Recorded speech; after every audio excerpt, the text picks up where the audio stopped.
Hi friends, మా కాయి TV మీడియాకి స్వాగతం. జమ్మూ కశ్మీర్లోని పహల్గామ్లో జరిగిన భీకర ఉగ్రదాడి తర్వాత భారత్ పాకిస్తాన్ సరిహద్దుల్లో ఉద్రిక్తలు ఆకాశాన్ని తాకుతున్నాయి. ప్రజల నుంచి భారత ప్రభుత్వంపై బదులు తీర్చుకోవాలనే ఒత్తిడి పెరుగుతోంది. అటు పాకిస్తాన్ కూడా సరిహద్దుల్లో బలగాలను పెంచుతుందనే వార్తలు వస్తున్నాయి. మరి ఒకవేళ భారత్ పాకిస్తాన్ మధ్య యుద్ధం తప్పనిసరి అయితే ఇరు దేశాల సైనిక బలం ఎలా ఉంది?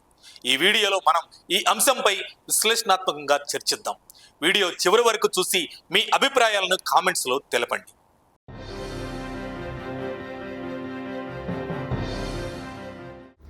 ఏప్రిల్ 22, 2025న పహల్గామ్లోని బైసరన్ మెడోస్లో జరిగిన ఉగ్రదాడిలో 26 మంది, అందులో 25 మంది భారతీయులు, ఒక నేపాలీ పౌరుడు మరణించారు. ఈ దాడిని లష్కర్ ఇ తయ్యిబా యొక్క బ్రాంచ్ అయిన ది రెసిస్టెన్స్ ఫ్రంట్ చేసినట్లు ప్రకటించింది. భారత్ ఈ దాడి వెనుక పాకిస్తాన్ మద్దతు ఉందని ఆరోపించింది. దీంతో ద్వైపాక్షిక సంబంధాలు గరిష్ట స్థాయిలో ఒత్తిడికి గురయ్యాయి. భారత్ సింధు నదీ జలాల ఒప్పందాన్ని నిలిపివేసింది, అటారీ చెక్పోస్ట్ను మూసివేసింది మరియు పాకిస్తాన్ దౌత్యవేత్తలను బహిష్కరించింది. ఎక్స్లోని పోస్టుల ప్రకారం పాకిస్తాన్ కూడా సరిహద్దుల్లో యుద్ధ విమానాలను మోహరిస్తూ అప్రమత్తంగా ఉంది. ఈ నేపథ్యంలో యుద్ధం జరిగితే ఇరు దేశాల సైనిక బలం ఎలా ఉందో చూద్దాం.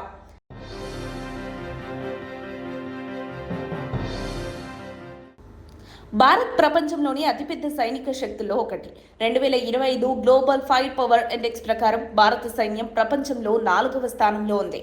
భారత సైనిక బలం యొక్క కొన్ని కీలక అంశాలు: మానవ శక్తి 1.45 మిలియన్ల చురుకైన సైనికులు, 1.15 మిలియన్ల రిజర్వ్ బలగాలు. వైమానిక శక్తి 2200 పైన యుద్ధ విమానాలు. ఇందులో రఫేల్, సుకోయ్ Su-30 MKI మరియు స్వదేశీ తేజస్ వంటి అధునాతన ఫైటర్ జెట్స్ ఉన్నాయి. దాదాపు 800 హెలికాప్టర్లు, ఇందులో అపాచీ చినుకు వంటివి ఉన్నాయి. నౌకాదళం 2 విమాన వాహక నౌకలు, 16 జలాంతర్గాములు, 140 పైన యుద్ధ నౌకలు, ఇందులో అధునాతన డిస్ట్రాయర్లు, ఫ్రిగేట్లు ఉన్నాయి. స్థల బలగాలు 4600 పైన ట్యాంకులు, 12000 పైన కవచిత వాహనాలు, 3500 పైన ఆర్టిలరీ గన్స్. అణ్వాయుధాలు 160, 170 అణు వార్ హెడ్స్, అగ్ని వి, పృథ్వీ వంటి బాలిస్టిక్ మిసైల్స్ మరియు BrahMos supersonic cruise missiles. Budget 2025లో రక్షణ బడ్జెట్ సుమారు $81 బిలియన్. ఇది అధునాతన సాంకేతికత మరియు ఆయుధాల సమీకరణకు ఉపయోగపడుతుంది.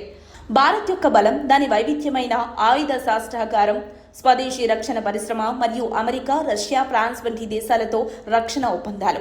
అదనంగా S-400 ఎయిర్ డిఫెన్స్ సిస్టమ్ వంటి రక్షణ వ్యవస్థలు భారత్కు గణనీయమైన ఆధిపత్యాన్నిస్తాయి.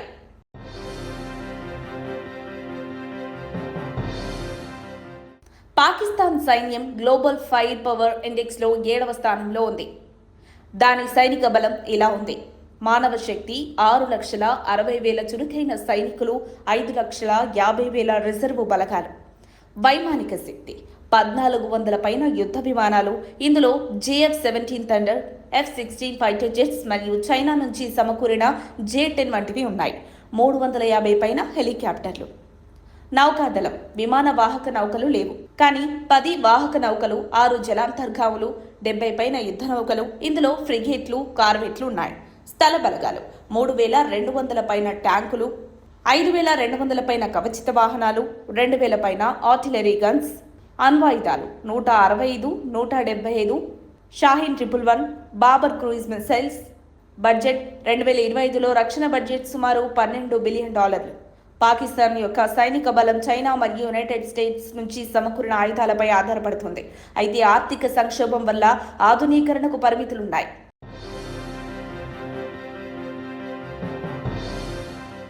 (1993లో డీక్లాసిఫైడ్ CIA డాక్యుమెంట్స్ ప్రకారం భారత్ సైనికంగా పాకిస్తాన్పై స్పష్టమైన ఆధిపత్యాన్ని కలిగి ఉంది.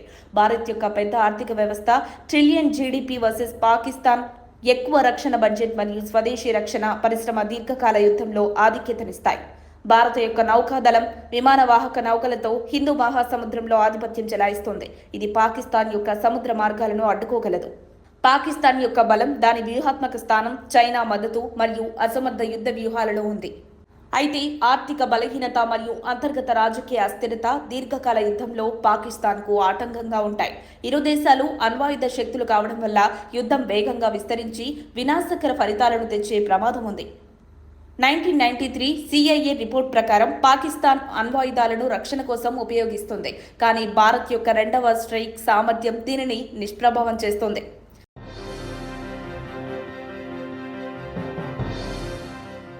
ఒకవేళ యుద్ధం జరిగితే భారత్ యొక్క సైనిక ఆధిక్యత, ముఖ్యంగా వైమానిక మరియు నౌకాదళ శక్తి సాంప్రదాయ యుద్ధంలో విజయాన్ని సాధించే అవకాశం ఉంది.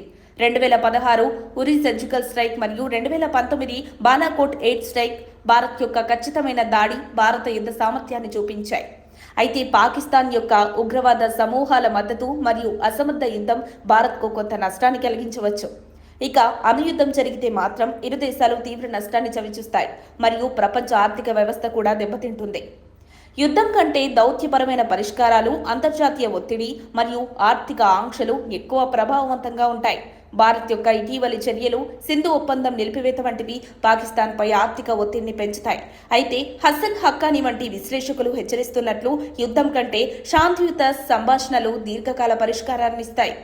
మనం శాంతిని కోరుకుంటూ ఈ సంక్షోభం త్వరలో పరిష్కారం అవుతుందని ఆశిద్దాం. పహల్గామ్ దాడి తర్వాత భారత్ పాకిస్తాన్ సంబంధాలు కీలకమైన ఉద్రిక్త దశలో ఉన్నాయి. యుద్ధం ఒక ఎంపిక కాగలదు, కానీ దాని పరిణామాలు వినాశకరం. మన భారత్ యొక్క సైనిక ఆధిపత్యం స్పష్టంగా ఉన్నప్పటికీ శాంతి మార్గమే ఉత్తమం. మీ అభిప్రాయాలను కామెంట్స్లో తెలపండి. ఈ వీడియో లైక్ చేసి సబ్స్క్రైబ్ చేయండి. బెల్ ఐకాన్ నొక్కండి. మళ్ళీ కలుద్దాం. జై హింద్. మరిన్ని అప్డేట్స్ కోసం మా కాయ్ టీవీని సబ్స్క్రైబ్ చేసుకోండి. మా వీడియో కనుక మీకు నచ్చినట్లయితే లైక్ చేయండి, షేర్ చేయండి. మీ విలువైన అభిప్రాయాలను కామెంట్ బాక్స్లో తెలియజేయండి.